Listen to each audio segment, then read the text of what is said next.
What is up, Mav fans and hoop heads? Hope your vibes are immaculate tonight or today. Welcome on into another episode of Mavs Rundown. That's at Mavs_Rundown on Twitter. Appreciate you for listening. I'm your host, AG. And on today's pod, man, the Dallas Mavericks fall to the Clippers on the second night of well, it's not a back-to-back, but second time we play them in 3 days, kind of like a playoff series, and we fall to them 99-97. Tough loss, man.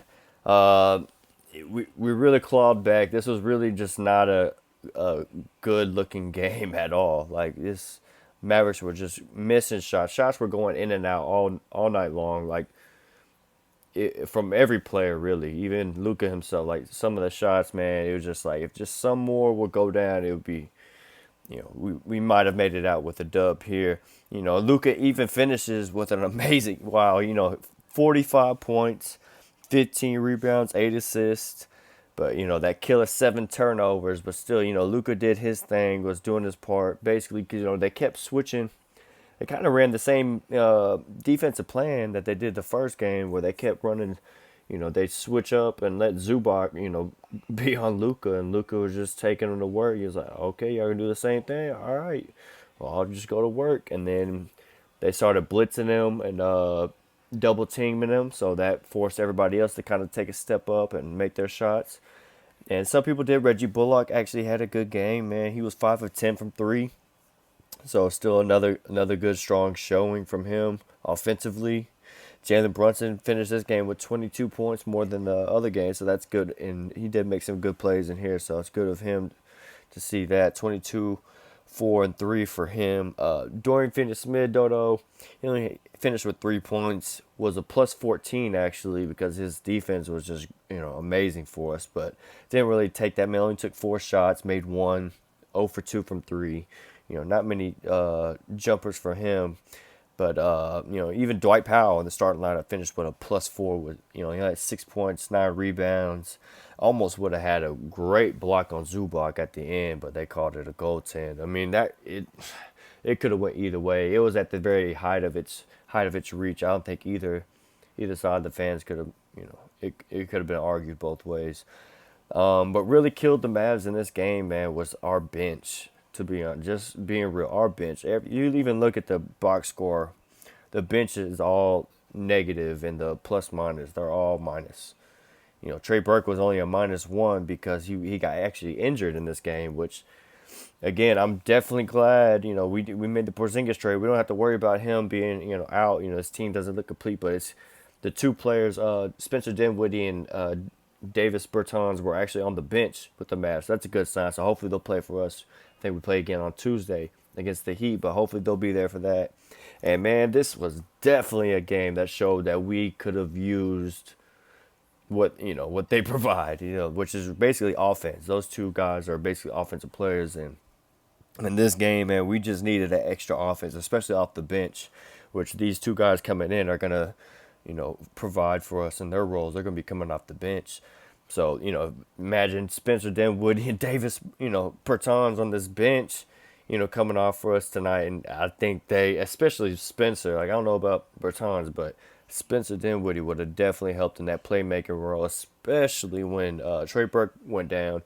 And then we started to see Frank Ntilikina have to step it up and play a little bit more minutes than what he's normally accustomed to here lately. But, it just wasn't enough offense off the bench. Josh Green, he's trying. He's giving his energy. His 2 points he had was on a fucking amazing tip dunk, one-handed flush, because he's an energy guy. He's attacking the basket, trying to get another rebound and stuff. And, when you're aggressive and you attack and you play, you basically play your heart out there, Josh Green. Those type of plays happen for you, where you'll get the tip dunk. But, man, he only finished 1 of 7. Like, the bench, it was even Maxi Kleber, 22 minutes off the bench, 0 for 3. Like, that's it from 3. That was all, no points. He had 8 rebounds, 1 assist. But, we were really expecting him to knock down at least some jumpers here for us, especially coming off the bench. We need something.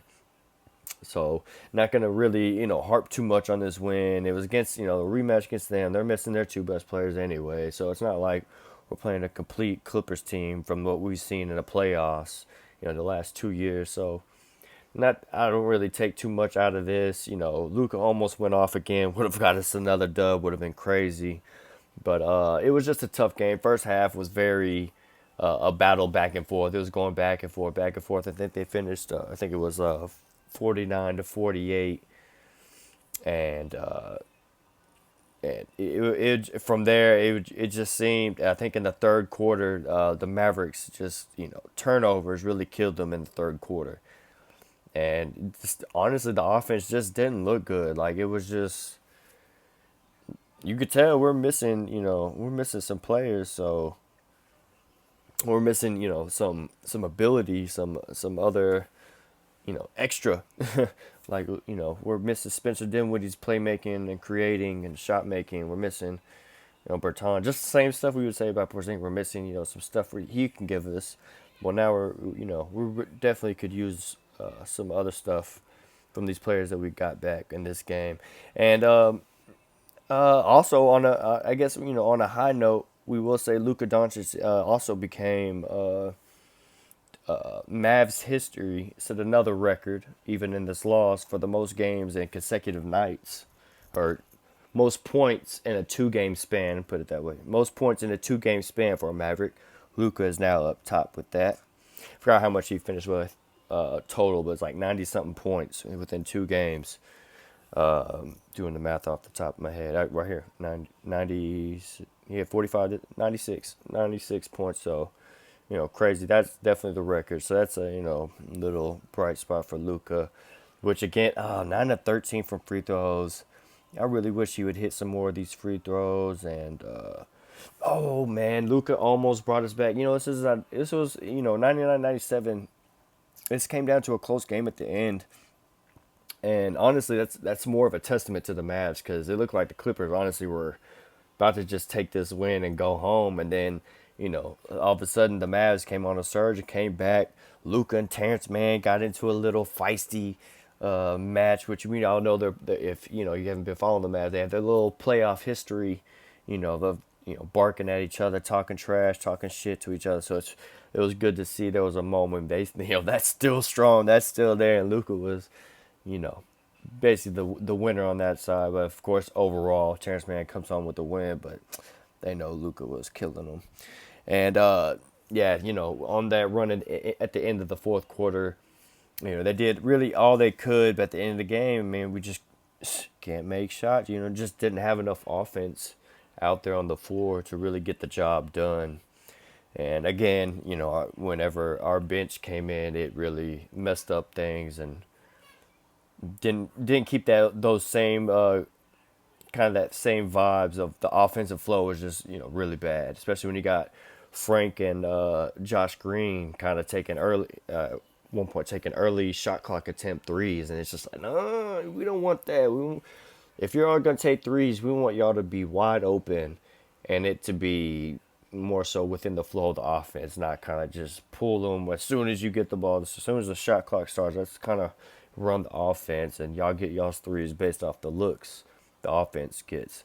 But yeah, that's so the bench, of course, we knew that, and then of course with trading Porzingis, we all knew that this leaves us with absolutely no interior defense or interior presence at all.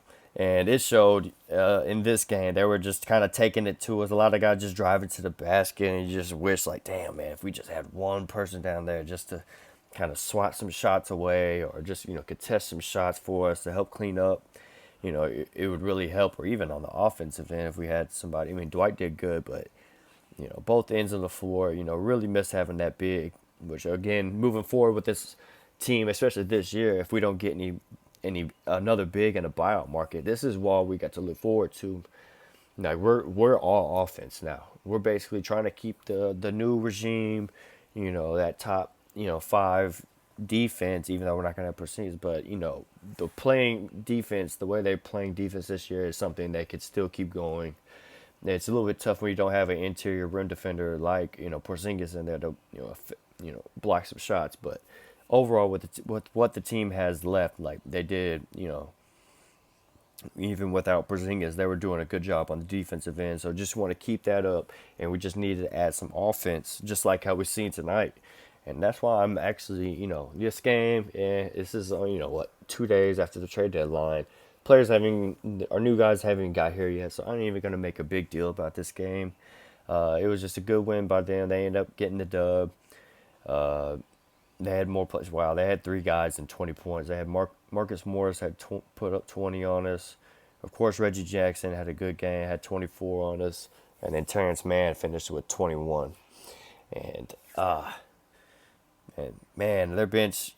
You see, if you just look at their distribution on the bench, if that's the type of stuff we can get, this would have easily been a win by us. They off their bench, they had Coffee give them 11, and other than that, Luke Kennard only had 5, Hartenstein 2, Covington 5. Like that's not way off. Like the 5-2-5 isn't way too off from what we normally get from the bench. But then that extra 11 points. Tonight it was Coffee, but sometimes it could be for them, Luke Kennard. But for us, man, like, I think we can get Kleba, who else in there? Josh Green, even Nila Keena. I could see us finding that 2-5-2, but then that 11 points, that extra double-digit scoring. I think that'll really come from Spencer Dinwiddie. He's averaging like 12, almost 13 points this year. But, he's just a born scorer, natural scorer, just creates. He's really a hooper. He just, knows what to do when he gets the rock. And so definitely going to definitely looking forward to what he adds to this bench. Of course, Bertans, he can sit there and he'll probably eat some minutes in the bench unit, try to hit some open threes, see if maybe we get him going up to that 40% range, how he was looking before he signed that big contract. Hopefully we can get some of that same offense. But overall, I really think Spencer Dinwiddie is going to really help this team, especially this bench unit who's going to be, it's like the lack of scoring just shows so much, especially when the shots are going in and out. We're given, here we go, Tom Thibodeau type minutes to our starters. Dorian Finney-Smith, 39, basically 40 minutes. Reggie Bullock, 40 minutes. Brunson and Luka both had 39, basically, 40 minutes. We don't want to keep doing this every night. We definitely need that depth from that Spencer Dinwiddie and Bertans. They both will add to our team, help distribute some of these minutes, not as much, especially on the playmaking in, because you never know, after a long season, this stuff will gas out. Luka or Jalen Brunson just trying to playmake when they're playing 40 minutes a game. That's gonna gas them out. So that's why having another playmaker come in, shot creator come in, and really spell out some minutes from them will really help us, especially on the offensive end, because they'll keep Luka fresh, they'll keep Jalen fresh, keep all the players fresh, because they're not having to do so much offensively that they are doing now.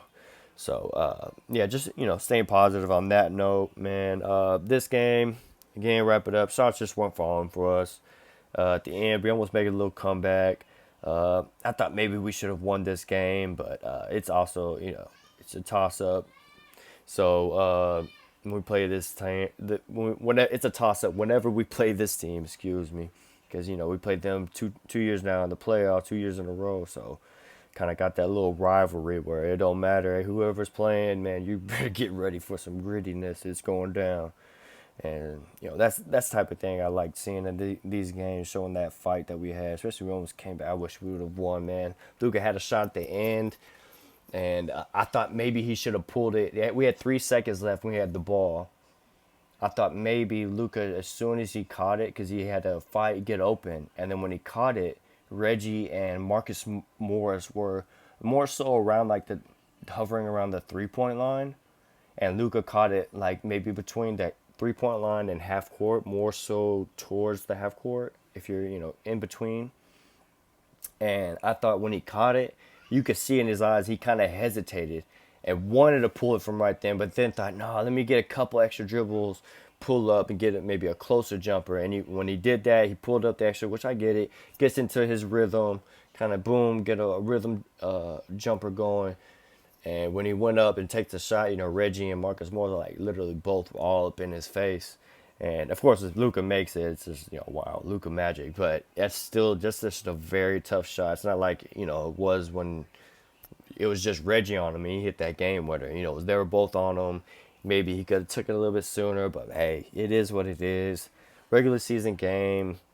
Uh, it's one of the battles. It's one of those tough in-season losses. But honestly, it's not as bad as what we've had. And honestly, I'm not taking it too hard because I know our next game, which is actually it is on Tuesday at Miami at 6:30. By the way, that hopefully we will have our new pieces, and this I think our offense hopefully will look a lot better, and things are we'll finally get to see how things look with another playmaking shot creator in there besides Brunson and Luca.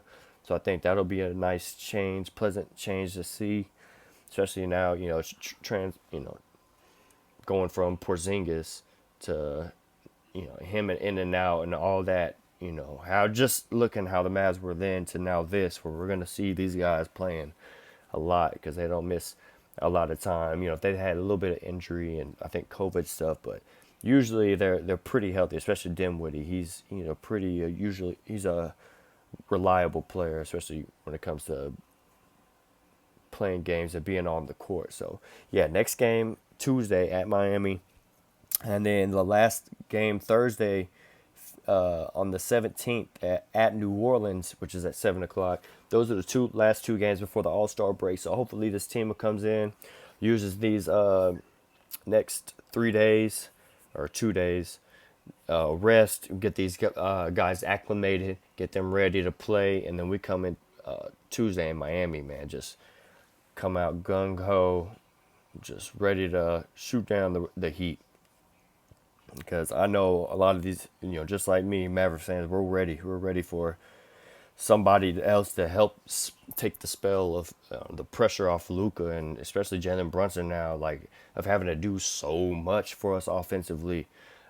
This definitely gonna be a breath of fresh air, and definitely looking forward to that. As after this game stands, man, the Mavericks are still in the fifth seed, 33-24, behind the Utah Jazz. Still, some games back, but we're still some games ahead of the Nuggets in the sixth seed. So we're in that fifth seed, we definitely want to make a run. I want us to make this run and get at least the fourth seed to get that home court advantage. That's my hope for this Mavs team for the rest of the year. Hopefully we can just get a home court advantage for the first round. And shit, I want us to win the first round at least. But I think and going into winning a first round, I think getting home court advantage would definitely be beneficial to this Mavericks team. So that would be great. So, yeah, man, after this, tough loss by the Mavs, but it's all right. Luka goes off for 45. We'll be all right. Keep your heads up, Mavs fans. Thanks again for listening. I'm AG. Remember, cool heads prevail. Shit, and I'll see y'all next time on the Mavs Rundown.